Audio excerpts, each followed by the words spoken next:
Buenas noches, queridos televidentes, bienvenidos a su programa Play TV. En la noche de hoy estaremos entrevistando a una de las bandas más legendarias del rock, a Kiss Tributaria, que nos estará presentando su nuevo sencillo sobre el impuesto al consumo. Y aparte de eso, estaremos aclarando con ellos muchos temas que sé que al igual que para mí, son bastante importantes para ustedes y tenemos ciertas dudas que ellos vienen a aclararnos en la noche de hoy.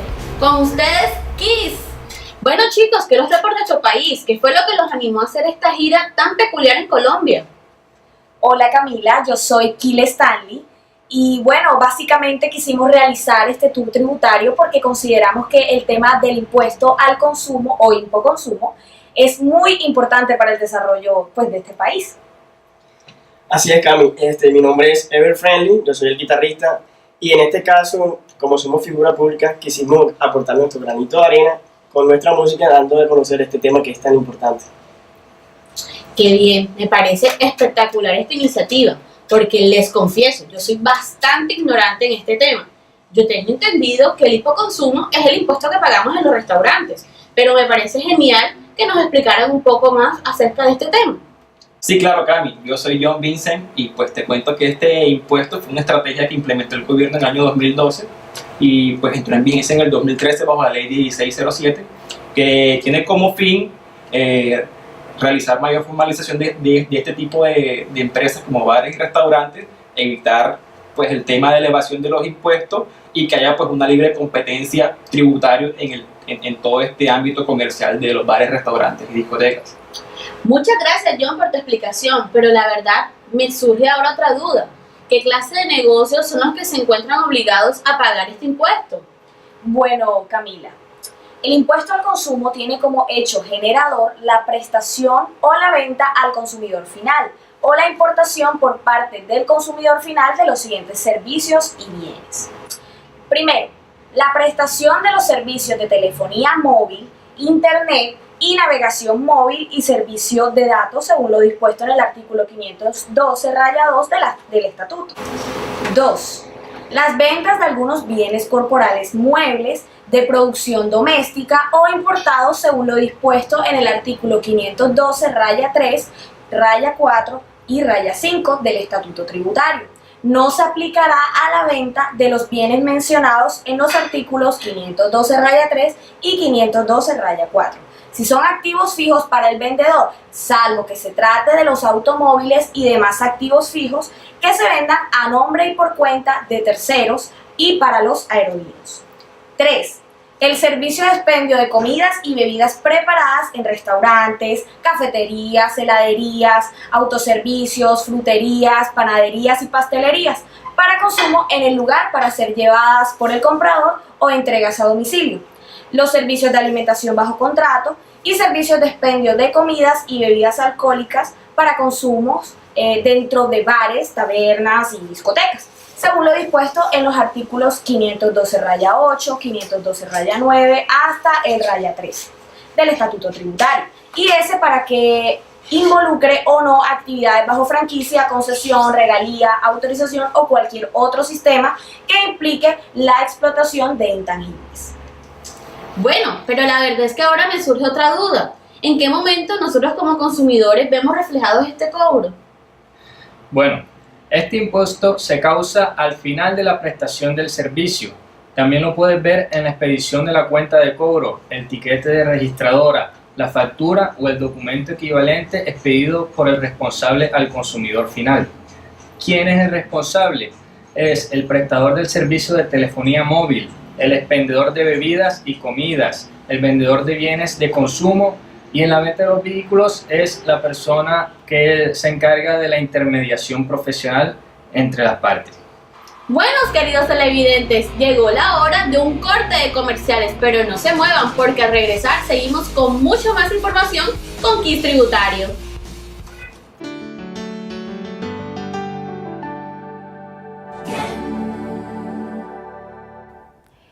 Buenos días, mi nombre es Natasha Bendaño, yo soy la subdirectora de análisis operacional de la DIAN y voy a contarles hoy sobre el impuesto al consumo, que es uno de los impuestos nuevos que trajo la ley 1607 de 2012.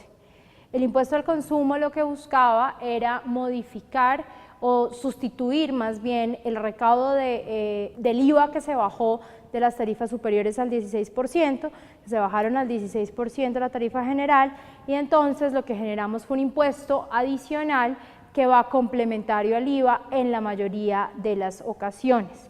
El segundo objetivo es un objetivo muy importante de generar incentivos a la formalización del sector de las comidas y bebidas. Este es un sector que por sus características y porque la mayoría de los insumos que compran son insumos que no están gravados con IVA, porque son o bien bienes agrícolas como la papa, la yuca, la cebolla, el tomate, que no tienen IVA, o bienes agropecuarios o de origen animal como la carne, la leche, los huevos, que tampoco están gravados con IVA. Entonces los productores, digamos, o los dueños de restaurantes y lugares de comidas y bebidas, pues terminaban teniendo muy pocos impuestos para cruzar contra el IVA que eventualmente deberían cobrar. Y en esa medida se generaba un desincentivo a la formalización, porque para poder cobrar el IVA les tocaba prácticamente asumirlo todo a ellos. Entonces acá lo que se buscó fue generar una herramienta para que por un lado se puedan volver formales y cumplan con los impuestos nacionales de los que deben estar cubiertos, pero por el otro lado para que sea un mecanismo fácil de poder cumplir con esas obligaciones. Para efectos de los restaurantes, pues era un incentivo muy importante para que pudieran venirse a la formalidad, empezar a pagar los impuestos que toca, pero a una tarifa mucho más baja y con un procedimiento mucho más fácil de cumplir. Volviendo entonces al primer punto, tenemos la naturaleza entonces de 4 tarifas distintas. La tarifa del 4%, que es la tarifa que antes estaba al 20% para la telefonía celular, ahora la telefonía celular quedó con IVA del 16% más impuesto al consumo del 4%. Luego viene la tarifa de vehículos que estaban unas al 20, otras al 25 y otras al 35%. Entonces ahí lo que hicimos fue uniformizar la cosa y todos los vehículos de menos de $30.000, o sea, cerca de unos 55 millones de pesos, tienen IVA del 16% más impuesto al consumo del 8%, y todos aquellos vehículos de gama más alta, de más de $30.000, tienen IVA del 16% más impuesto al consumo del 16%.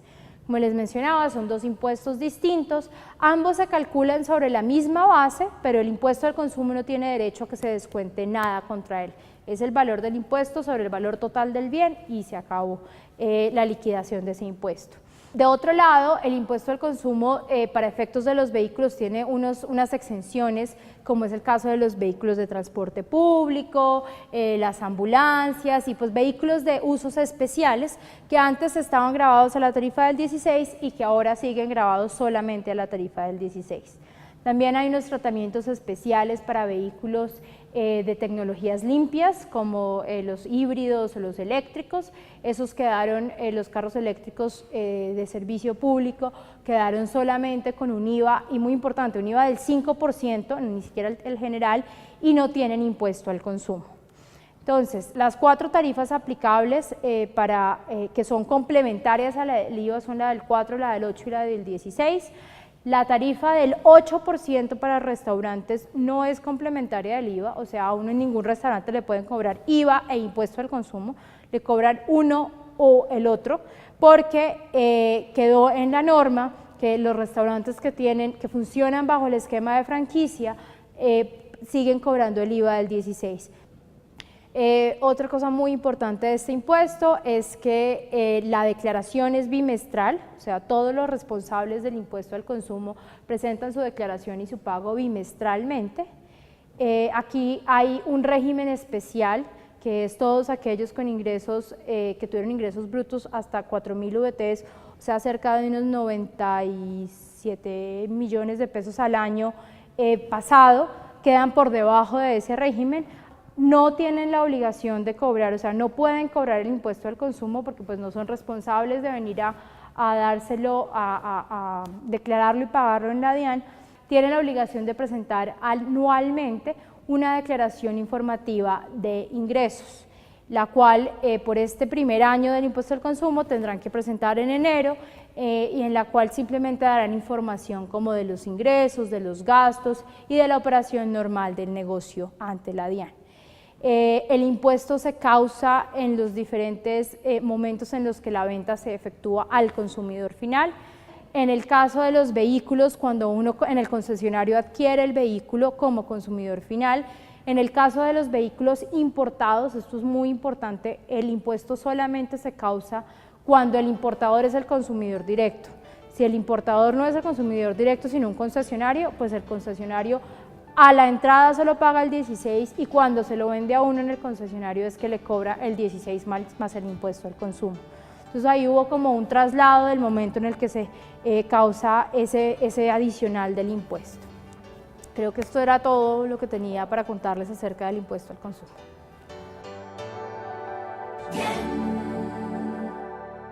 O sea que aparte del impuesto de la renta, también hay que pagar el impuesto del consumo. ¡Oh! Eso es fácil. Eso es uno de los puntos de la gran importancia que queremos aclarar.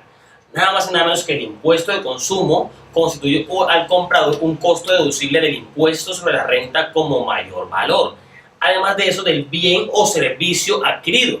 Pero hay que aclarar que en el IVA no genera impuesto descontable. Bueno, al igual que yo, sé que muchos de nuestros televidentes tienen una gran duda y es ¿qué le sucede a las personas que no cancelan este impuesto? Bueno, mira, sobre este tema, el artículo 402 del Código Penal nos dice que las personas que no cancelen dentro de la fecha fijada por el Gobierno Nacional incurrirá a prisión de 40 a 108 meses y una multa equivalente del doble de lo consignado, pero que no supere el equivalente a 1.002.000 VT.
que ya viene la pregunta más importante para todos nuestros televidentes y es, ¿cada cuánto debemos pagar este impuesto? Bueno, Cami, te cuento, este impuesto siempre es bimestral, cada 2 meses. Cabe aclarar que existen unas excepciones, como cuando la empresa se liquida o termina durante el ejercicio. El estatuto, en el artículo 595, nos establece pues, unas fechas específicas para liquidarlo. Igual también cuando la empresa inicia durante el ejercicio. Este mismo estatuto pues, nos establece una fecha para liquidar dicho impuesto. Pero ahora me surge otra duda. ¿Y cuáles son las tarifas vigentes para liquidar este impuesto al consumo? Pues son fáciles. Son bastantes tarifas, pero vamos a mirarlo de la siguiente manera. Por ejemplo, para la telefonía móvil, que todos de por sí usamos telefonía móvil, tenemos un 4%. Todas aquellas personas que tengamos la oportunidad de tener un celular o que tengamos la oportunidad de tener un plan de telefonía, nos van a ver que en su factura les llega un impuesto al consumo del 4%. Para todos los que vamos a un restaurante, todos la verdad que vamos a un restaurante, lo que son restaurantes, 8%. Usted se preguntará, ¿tanto paga uno? Sí, 8% estamos pagando en los restaurantes. En bares también vamos a pagar un 8%, porque prácticamente es el mismo impuesto como si estuviéramos en un restaurante. Además de eso, en lo que son las tabernas y discotecas a la cual todos vamos, tenemos que pagar también un 8%. ¿Correcto? Ahora, eso es lo que más normalmente uno tiene, lo que normalmente uno va. Pero si miremos otros puntos, tales como los vehículos o automóviles de tipo familiar, por ejemplo, los camperos, las pick-up, cuyo valor como tal no es superior a 30 millones de pesos como tal, con sus accesorios tienen un impuesto al consumo del 16%. Además de eso, por ejemplo, uno que tenga un valor superior a 30 millones también tendrá hasta el 16%. Otras cosas como globos dirigibles, tú sabes que nos pasa que hicimos la gira, muchachos, ¿se acuerdan? Sí, claro. Y en el planeador. ¡Oh, espectacular! ¿Tú sabes? Entonces, ¿qué hicimos? Tienen un costo del 16% también, ¿se acuerdan? O sea, hay que recordar ese viaje tan bacano. Y también, por ejemplo, como las demás cosas, como las aeronaves, ¿cierto? Los helicópteros, aviones, tanto que nos gusta viajar, ¿cierto? También tienen un impuesto del 16%. En el avión que nosotros compramos, también pagamos En el jet. Aquí tenemos un vivo ejemplo de lo que podríamos encontrar en el impuesto al consumo en un restaurante. Por ejemplo, si pedimos un lomo de cerdo, 2 bandejas paisas y 3 bebidas refrescantes, encontraremos una factura de la siguiente manera. El lomo de cerdo en salsa, un valor de 15.000 pesos. Cada bandeja paisa costará 15.000 y las 2 serían ¿cuánto? 30.000 pesos. Además de eso, las bebidas darían un valor total de 6.000. Todo esto para un subtotal de ¿cuánto? De 51.000 pesos. Ahora, recordemos que la propina, que de por sí es algo que usted quiere, la puede entregar, es decir, voluntaria, tendría un costo de 5.100 pesos, es decir, el 10% del total de la factura. Recuerde que lo puedes entregar sí o no. Sin embargo, el impuesto al consumo va gravable con un 8%, porque recuerden que para restaurantes, para bares y todo lo que va relacionado a comidas, es un 8%. Esto daría 4.080 pesos. Ese 4.080 pesos es del 51.000 pesos. ¿Cuánto daría toda la cuenta? 60.200 pesos. Aquí encontramos reflejado todo lo que es el impuesto al consumo. Un vivo ejemplo de que el 8% que se paga en bares y restaurantes. Bueno chicos, muchas gracias por su tiempo, por esta entrevista y ayudarnos a profundizar más sobre este tema tan importante como es el impuesto al consumo, con tener en cuenta a nuestro país en esta gira tan exitosa que han tenido. Y a ustedes televidentes, muchísimas gracias por vernos. Los esperamos en otra próxima emisión. Chao, chao. ¡Chao!